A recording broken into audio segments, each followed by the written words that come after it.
Okay, we're going to get started. It's nice to see everybody here. We're really crowded. I think it might be standing room only. But before I introduce our speaker, I just want to acknowledge some of the generous donors who have helped to make this lecture series possible. The museum receives funding from the New Jersey Historical Commission for our general operating support and for this lecture series. In addition, we also received funding from the Library of America, the National Endowment for the Humanities, and the Gilda Lehrman Institute of American History. Today's talk is the 8th of 10 lectures. So I want to introduce today's historian. This is Professor Christopher Capozzola. He teaches at MIT. He teaches on political and legal history, war and the military, and the history of international migration. Just a couple of things about Professor Capozzola. He's going to be on TV tonight. He's going to be on TLC. He's going to appear on the program Who Do You Think You Are?, the genealogical series, and he'll be working with the actress Julie Bowen from Modern Family. And on Monday, he will be appearing on the Smithsonian. What time, Christopher? 9 or 10. And tomorrow night, he'll be on the Smithsonian Channel. He'll be on this really interesting sounding show called Underground Cities. And it's going to be about underground cities that World War I soldiers created. So without any further ado, here is our television star, Professor Christopher Capozzola.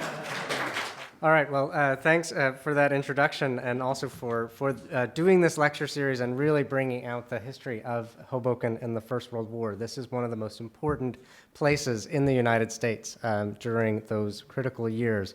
And I want to spend a little bit of time today thinking about the war and also thinking about it from what it looked like in Hoboken. And I want to thank you all for coming and you know, being here for this lecture, and even if you just came in to get out of the cold. But spring is coming, just not anytime soon. Yes, not anytime soon. All right, so let's just dive in. I want to actually start on a hot summer day, actually, in Manhattan in 1916, when the artist James Montgomery Flagg took off his glasses and looked in the mirror and saw there the image of America itself. And Flagg, so here we have James Montgomery Flagg, and you can imagine him on a hot summer day in 1916. He was one of the nation's most successful artists. He was, at that point, 39 years old. He was working on an assignment which was to draw a cover for Leslie's Illustrated Weekly magazine, which is one of the most important magazines of the period. In that magazine, in the upcoming issue, the editors planned to urge Americans to expand its army in case world events dragged them into the ongoing tragedy that Americans at that point were still referring to as, quote, the European War. Now, Flagg was a bit of a procrastinator. He was on a tight deadline. He didn't have a lot of ideas for what to draw for the cover of this magazine. And because it was the middle of the summer in New York, he couldn't find a model to hire. What he had was his own reflection. And as you can see here, tall and lanky, with apparently piercing blue eyes and the wavy hair that you see there.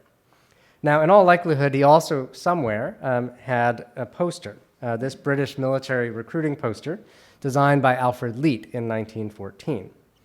That image featured Lord Kitchener, who was Britain's Secretary of War and the chief of its military recruitment, pointing at the viewer, as you see, with the line, "Your country needs you." So Flagg erased the caption, borrowed Kitchener's pose, and substituted his own face for that of the Brits, then added wrinkles and gray hair just for good measure, and with that, Uncle Sam appeared, just in time for America's First World War. Now, this image that you see here appeared for the first time on July 16th, 1916, on the cover of Leslie's under the heading, quote, "What are you doing for preparedness?" Preparedness meant, preparing in case of war. But within a year, despite Woodrow Wilson's stated intention to keep America out of war, the nation would begin mobilizing young men into the ranks. And in the spring of 1917, Flagg's image reappeared, this time on a U.S. Army recruiting poster, with its caption restored as, "I want you." By a year and a half later, by the Armistice, the War Department had printed more than 4 million copies of this poster. And Flagg himself became an official war artist, serving the federal government for the period of the war. We know that he composed at least 46 posters for the war effort.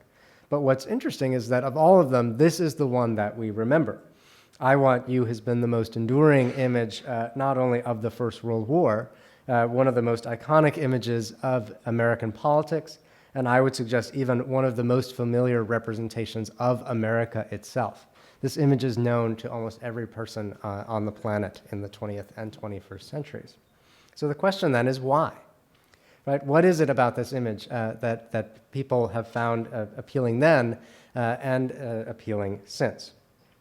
So perhaps it was that Americans found their Uncle Sam, like all good uncles, helped them out in a time of trouble. He turned the vast machinery of war mobilization into a family relationship, Uncle Sam. Right? He gave political power a personal face, and he made sense of the government's presence in everyday life as the war machine mobilized very quickly. But take another look. Right? Because on closer inspection, Flagg's Uncle Sam is actually a fairly puzzling figure. He is at one point watchful and protective, certainly, like a good old uncle. He is personable, but also authoritative. He represents an individual, but he also, of course, represents an institution, the United States. And like many uncles, or at least like my uncles, he is very badly dressed. His formal attire conveys the solemnity of the occasion of war, and his furrowed brow and the piercing stare show his seriousness. But his silly hat and ill-fitting suit suggest that Uncle Sam doesn't usually do this. Right? He reassures viewers that war is not in America's lifeblood, that the nation, like its uncle, would rather be doing something else. Right? So I think that this poster helped Americans understand their relationship to the wartime government in particular. And when they sought a visual way to express that relationship, they chose 4 million times to depict Uncle Sam. And so that raises questions. What went through their minds in April of 1917, a century ago, when Uncle Sam first pointed at them and said, "I want you"? What went through their minds that fall, with a military draft in full force, as he told them to buy bonds, to conserve food, to keep a vigilant eye on their German neighbors? What went through their minds that winter, as they faced a rising cost of living, and in the coldest winter in a decade, shortages of coal and sugar, and as news of American deaths in Europe began reaching their communities, and as the news of the first fallen soldiers reached back to North America? How might they have felt when they saw the poster vandalized, either by sort of misbehaving teenagers or by anti-war socialists? Perhaps they shared the anger of a group of New York women who urged Congress to make the defacement of war posters a federal crime. Or perhaps they were the ones who had doodled on Uncle Sam in the first place. Those are some of the questions I want to look at this afternoon. And in particular, to focus on the question of how Uncle Sam helped Americans come to terms with this new federal government and its presence in their lives. So think about it. In April 1917, the United States embarked on its first World War with little history of conscription, an army that was smaller than Bulgaria's, and a political culture that saw not much role for the federal government besides delivering the mail. So in the absence of a strong federal government, how would Americans actually mobilize for war? How did they actually do it? And the answer to that question is all the more pressing given one other thing that we've forgotten, which is that the war was incredibly divisive, that Americans did not agree on whether to go to war, and even doing so, how to do it. And that happened in communities all across the country, especially here in Hoboken, where the war was not particularly popular with much of the population. Town leaders certainly supported U.S. intervention, but if you look behind the resolutions of the City Council, you'll discover German Americans, Irish Americans, labor leaders, and others who doubted whether this war was in their interest. So if that's the case, how did this mobilization happen? And what I try to trace in the book and what I want to look at this afternoon is the ways that Americans mobilized society by mobilizing one another. by using the language of duty, obligation, and responsibility, setting aside languages of rights and freedom, and turning to places like schools, churches, clubs, workplaces, and other venues in which they examined one another, in which, in fact, they governed and policed one another. This really was America at its best and America at its worst. Just to give some examples, a guy named Vess Hall was roughed up in a Montana saloon in 1917 after he criticized the draft and called President Wilson a tool. In a Kansas town, Mennonite conscientious objectors were publicly shaved, wrapped in the American flag, and paraded down the streets to the town square. Like I said, America at its best and its worst. And during the war, Americans, though, lived through this, and they learned to live under Uncle Sam. They created a new American state and new ways of being American citizens. And they were not only sort of the ones who lived with Uncle Sam, but were in many ways the ones who created him. So let me look at a couple of examples of how we could actually understand this. Right? First of all, the First World War represents a drastic transformation in the size and power of the federal government. So take almost any metric that you can think of. The size of the federal budget, the number of employees, the number of soldiers in the standing army. By almost any metric you can think of, the size of the federal government gets enormously bigger in the space of a year or two, and it stays bigger. It goes down slightly after the war, but never to pre-war levels. Right before the war, the largest federal budget was $762 million. After the war, the smallest federal budget was $2.8 billion. Right? So it gets bigger and stays bigger. In 1913, the 16th Amendment gave the United States new powers of taxation.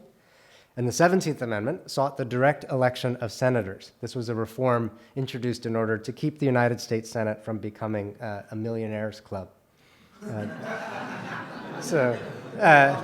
Yes, the effects have maybe not quite taken hold yet, right? Now, war accelerated this focus on federal law and on constitutionalization. During the war, the government began to regulate alcohol, first as a temporary wartime measure in 1917, and then in the 18th Amendment ratified in 1919. The government intervened into disputes between business and labor in ways that it had stayed out of before. It nationalized the railroad industry and the coal industry in ways that we would probably find politically unimaginable today. I don't have to remind you this morning, it instituted daylight savings time at that point as a temporary measure. It administered the first IQ tests. It administered the first VD tests. Uncle Sam really was everywhere in Americans' lives. Right? Now, one place to look for this is in the Selective Service Act of May 1917. And what you see here is Secretary of War Newton Baker drawing the first numbers in the draft lottery in June, a month after the Selective Service Act comes into play. And I think that this is a perfect example of the relationship between voluntarism and state power and the ways that the language of obligation and service is mobilized for war during World War I. So the idea of a draft was certainly not unknown in American history, but the actual institution did not come easily to the United States during these years. There had been a draft in the Civil War in both the Union and the Confederacy, but these were widely seen as political and institutional failures, marked by violent uprisings in the North, including riots here in New York City, and widespread desertion in the South. And in fact, they sent relatively few men into the armies. Only 8% of the Union military force came from conscription. Conscription was seen as politically unpopular and also politically impractical. Implementing the draft was simply impossible for the federal government to do in 1917. Right? So think about it. Think of all the ways that the federal government knows who you are and where to find you. And then ask how many of those were in place in 1917. In an era before driver's licenses, almost no one had one. Absolutely no one had a Social Security card because we didn't have Social Security. Passports were only for diplomats, and birth certificates were a recent reform of the progressive movement. The simple identification of the nation's draft-age men was a task beyond the capacity of the government. It had the legal authority, but it lacked the institutional ability. What you end up with is a series of compromises that lead to the Selective Service Act of 1917, which required all male citizens of draft age and aliens who had, quote, taken out first papers, what we would now call a green card, to register with their local draft boards and fill out cards like these. This is from someone in Landisville, New Jersey. But World War I draft cards are now easily found online, either from the National Archives or through Ancestry. If you have an ancestor that you're trying to track down, they're easy to find.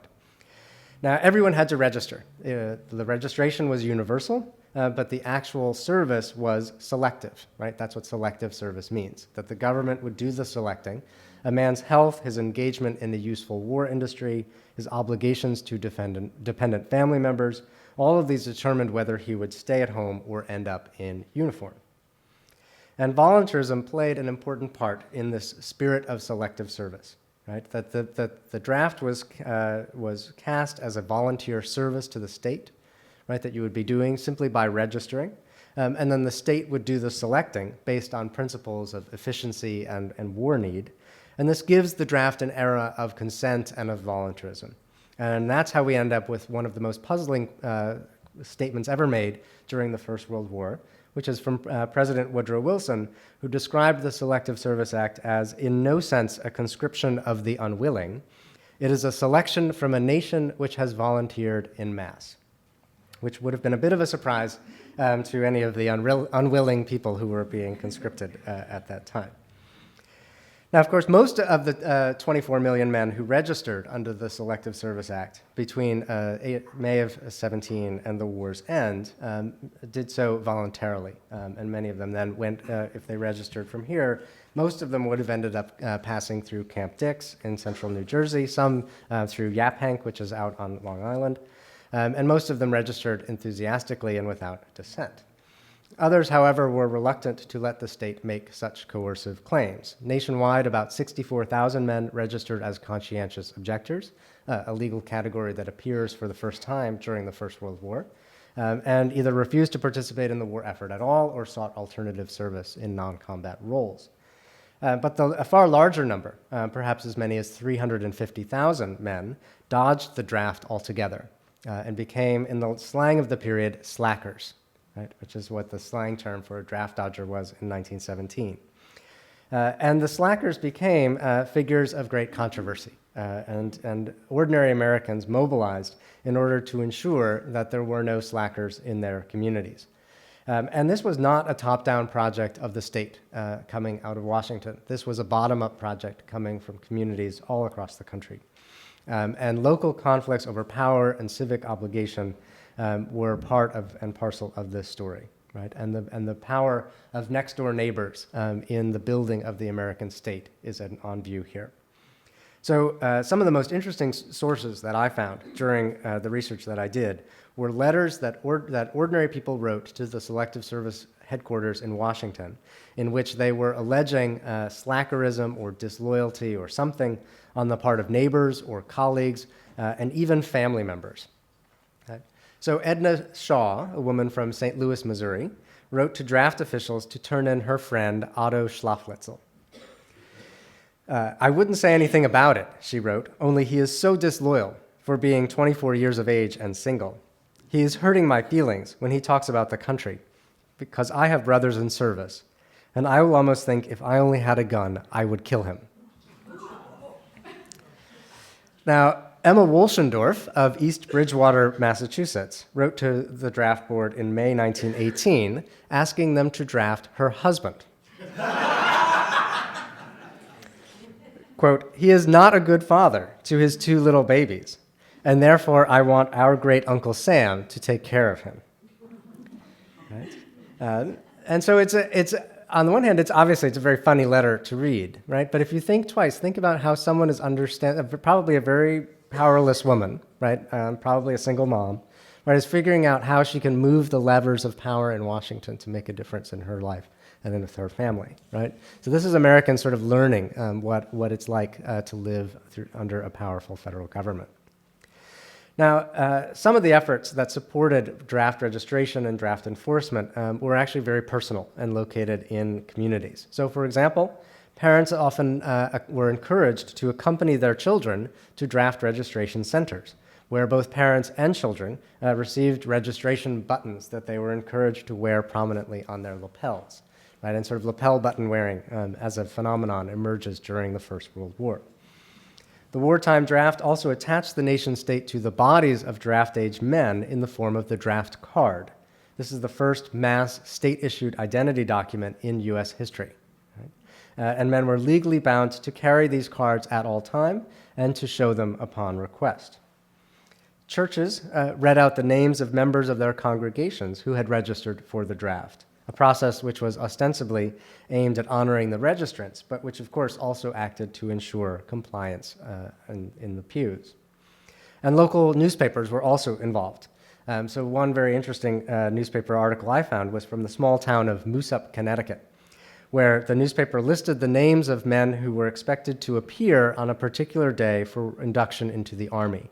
It's what's called entrainment. They were basically going to get on a train and go into the Army. And it said basically Mr. A, B, and C are required to show up at 6 a.m. tomorrow morning. And if they do not, then D, E, and F will be required to go in their place.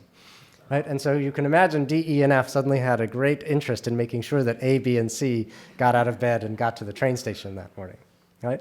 But this is not just a small town phenomenon, that newspapers all across the country, including in large cities, Providence, Baltimore, Denver, even Newark, right near here, these newspapers regularly printed the results of selective service medical examinations and draft board rulings in ways that operated to ensure compliance. Now, citizens could also come up with their own definitions of draft obligations and draft evasion. So in Worcester, Massachusetts, a French-Canadian machinist there was a young guy who was a skilled worker. And because of that, he was working in a war factory and he was exempted from the draft. But he appeared nonetheless before his local draft board, eager to be reclassified as draftable. Quote, "Say, my girl says it's all bunk, this line of talk of me being more use here than in the Army. If I don't go into the Army, she won't marry me. She's right, and you've got to put me back in class 1. Now the board refused and said, go back to the factory and do your part for the war there. At which point the young man's girlfriend then appeared, and she said, quote, "I don't care how many classes you have or what the rules say. Down my way, all single fellows between 21 and 31 are divided into just 2 classes, those who go and those who don't go. That's my classification. Now, if he don't go, I'm through with him. He simply has got to go." Now, the board bowed to her request and reclassified the man as draftable. He soon found himself in uniform. And I can confirm for you that he served, and I can confirm for you that he returned home safely to the United States after the war. I cannot confirm for you whether he ever married that woman. So, as the slacker becomes the central figure of the draft and its enforcement during the war, voluntary efforts to enforce the draft become systematized into sort of large institutions. And in early 1917, just as the U.S. is entering the war, a group of Chicago activists working together with the Justice Department established something called the American Protective League. And by the time the war was over, some 250,000 men and a small number of women served in this secret organization. The APL was best known for conducting the so-called slacker raids, which were massive dragnets designed to ferret out men who had not registered for the draft and therefore were not in possession of their draft cards. And in the course of 3 days in September 1918, slacker raiders in the New York City area interrogated as many as 500,000 men over the course of 3 days and detained almost 60,000 of them in custody. Those are numbers for the New York City area in general. It was operated out of New York, but was also operating here on the waterfront in New Jersey, in Hoboken and Weehawken and Jersey City. Tens of thousands of men held in custody, most of them eventually released once they could document their identities, find their draft cards, or actually document that they were under 18 or over 45 and therefore not liable to the draft. And so the American Protective League was active in this area. There was a large sort of branch. It was based in Newark, but also very active on the waterfront in Hoboken in particular. This is an image that purports to be an image of the slacker raid in New York City in September 1918, but I have reason to doubt its authenticity, namely because if you look carefully, everyone in the truck is smiling and laughing. And I think, my sense is this is probably a recreation by American Protective League volunteers or others. Now, these efforts were eventually folded into state efforts. So the American Protective League was nominally a voluntary organization that reported to the Justice Department, which had a very small branch called the Bureau of Investigation, which at the beginning of the war had 300 agents. By the end of the war, the B of I had expanded from 300 to 1,500 full-time agents, many of them working in the General Intelligence Division under the control of a 24-year-old director, John Edgar Hoover, who would eventually turn the B of I and its General Intelligence Division into what we now call the FBI. Right? Now, but in many ways, the FBI, which we think of as the quintessential state institution, gets its origins, has its roots in ordinary volunteer efforts like the American Protective League. So now, the examples I've given here from the draft and the B of I very much focus on the obligations of men. But of course, for American women, the war brought new attention to their obligations and also to their volunteerism. What you see here are a group of some of the first women to enlist in the Navy. They were serving as yeomen, and the F in parentheses is for female, because the Navy couldn't quite decide whether to call them yeowomen or yeomanettes or yeomen, and so they just put the F in parentheses. These women are from Charlestown, Massachusetts, but about 20,000 served in the Navy, and some of the very first women in the Marines as well. But volunteerism for women and men means something different in 1917. If you think about the definition of the term, we can see that. On the one hand, volunteers are people who are not part of the government, right? But of course, in an era when women can't vote, many women consider themselves outside the government by default. Volunteerism means, for example, that we often say, instead of paying someone to do it, we'll get volunteers to do it. Right? But of course, if you think about the history of women's work, lots of women's work just goes unpaid by nature, especially in 1917. And so women's voluntary labor was often mobilized as wartime volunteerism. And of course, all of this intersects with the ongoing campaign for women's suffrage, especially here in New Jersey, where the movement was facing an obviously uphill battle. What you see here is an effort to sort of win votes for a 1915 referendum on women's suffrage, which was, of course, only open to male voters, who voted it down in 1915. So women only gained the right to vote in New Jersey when the 19th Amendment was ratified or the 19th Amendment was ratified in 1920. But women didn't just participate in the war effort as volunteers, they also actively shaped it. And I think you can see this in particular in the efforts surrounding the conservation of food. So the U.S. did not ration food during the war, except for very sort of modest limits on wholesalers of sugar. That almost all the efforts at food conservation were focused on individual efforts to save. And this included people going around the country as volunteers with the U.S. Food Administration, asking people to take a food pledge. And almost 14 million American households took the pledge and signed the form. And every single person who was asked to sign the pledge was a woman, right? Regardless of who answered the door when the pledge takers came by. They would only allow the female head of household to sign a pledge. And so you can see sort of individual women sort of attaching themselves to the war effort. Of course, there was also some resistance to this issue. One woman saw the matter in political terms, and she said, quote, "As a being with no political rights in Massachusetts," where she was from, "I fail to see why my signature on one of your cards would have the slightest weight," and refused to sign. Others resented the invasion of their personal liberty or feared that signing the food pledge meant turning over the entire fall harvest if they lived on a family farm. In the small town of Savannah, Missouri, Mrs. Wirt Ball refused to sign on the grounds that, quote, she didn't think this is a free country anymore. And another Missouri woman released her dogs when the pledge volunteers came by. And one went so far as to tell the pledge volunteers that, quote, if we would give a card to her, she would wipe her butt with it. She wasn't going to feed rich people. Right?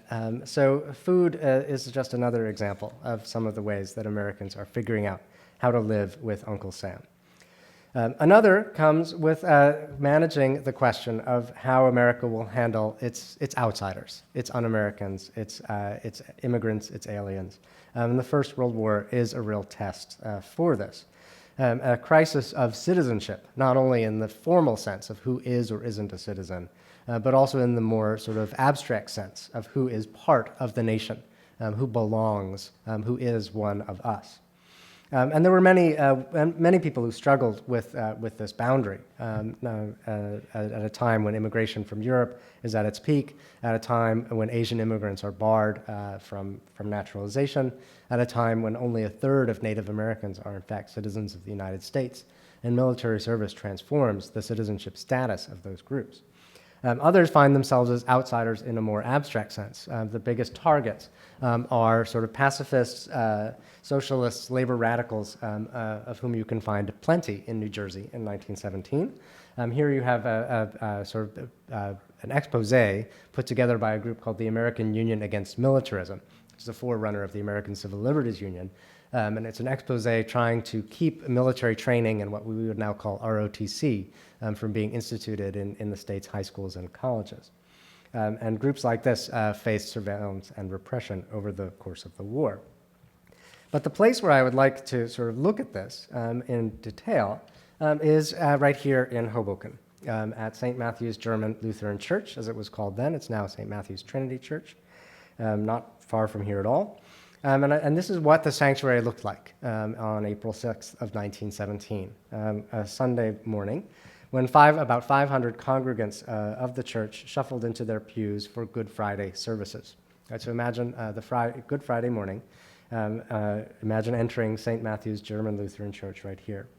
Now, the war was surely on their minds, because 4 days earlier, President Woodrow Wilson had asked Congress for a declaration of war. And that morning, April 6th, Good Friday, he had signed it. And many of the congregation entered church that day with a new state-sanctioned identity as enemy aliens, right? Citizens of the nation with which the United States was at war. Right? Now, ever since August of and here's another view of the church. Ever since August of 1914, the war had torn German Americans in two, pulling them between their mother country and their newly adopted homeland. And this was particularly true for the residents of the German immigrant community in Hoboken, a city that counted several German churches besides St. Matthew's, and was proud to be the port of call for the North German Lloyd and Hamburg American steamship lines.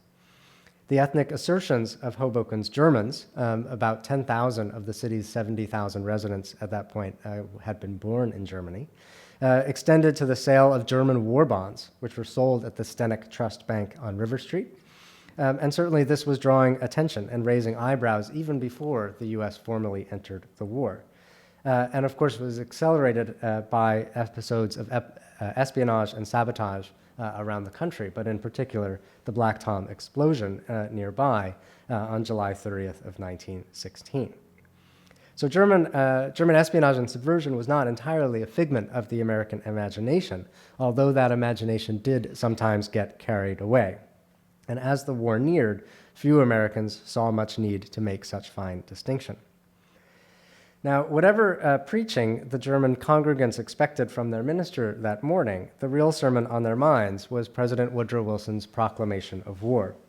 It had been announced that morning and published in the morning papers, and the text was not a grand speech for the ages. It was, in fact, really a list of regulations, especially for the regulation of enemy aliens. Members of this new category faced a series of specific regulations. And here, this would affect, also the declaration of war would affect the German ships that were in Hoboken Harbor on that day. This is the SS Vaterland, which was turned into the USS Leviathan, became a troop ship.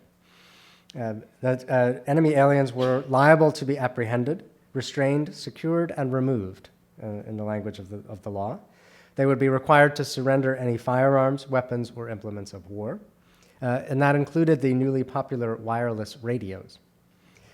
Aliens could not live or even travel within a half a mile of any military installation, which included munitions factories and seaports, a provision that, of course, meant that many of the congregants of St. Matthew's who lived near the Hudson River would either now need permits to remain in their homes or would be required to move. And in fact, we know that evictions were common.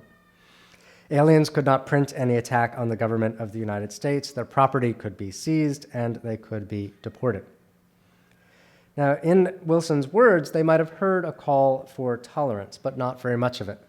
German citizens, Wilson said, should, quote, be treated with all such friendliness as may be compatible with loyalty and allegiance to the United States. Across the river, speaking in New York, Attorney General Thomas Gregory was a little more blunt. He said, no German alien enemy in this country need have any fear of action, so long as he observes the following warning, quote, obey the law, keep your mouth shut. Now, the congregants by now would have noticed that the pastor was running late, and perhaps the enormity of the situation began to sink in when they learned that there would be no Good Friday service at St. Matthew's German Lutheran Church that morning. Hermann Hexemer, who was St. Matthew's lay leader, entered the church and told everyone simply to go home. In the next day's paper, they read why. Their pastor, Reverend Hermann Bruckner, had been under surveillance for his connection to the German Seamen's House in Hoboken, which was a charity organization that brought him into steady contact with German naval personnel. Agents who had been tracking his actions since 1914 noted these connections, noted those actions, and also his efforts to assist interned German sailors be in contact with their families. That morning, after Wilson's declaration, Bruckner had been taken from his home and carted off to Ellis Island, which for most of the war year served as a detention center for German enemy aliens.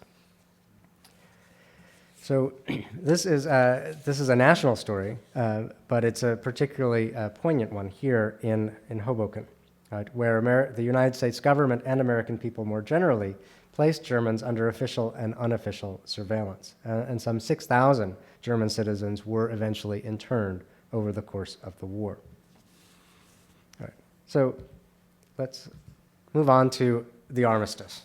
Right, to conclude. Right, so the war's end comes on November 11th, 1918, and it's a bit of an awkward story because here in Hoboken, as elsewhere in the country, news broke early that there was going to be an armistice, and this generated the so-called false armistice of November 7th, 1918, when once people knew that there was going to be an armistice on the 11th hour of the 11th day of the 11th month, they didn't just wait for that to start celebrating. They started celebrating right away.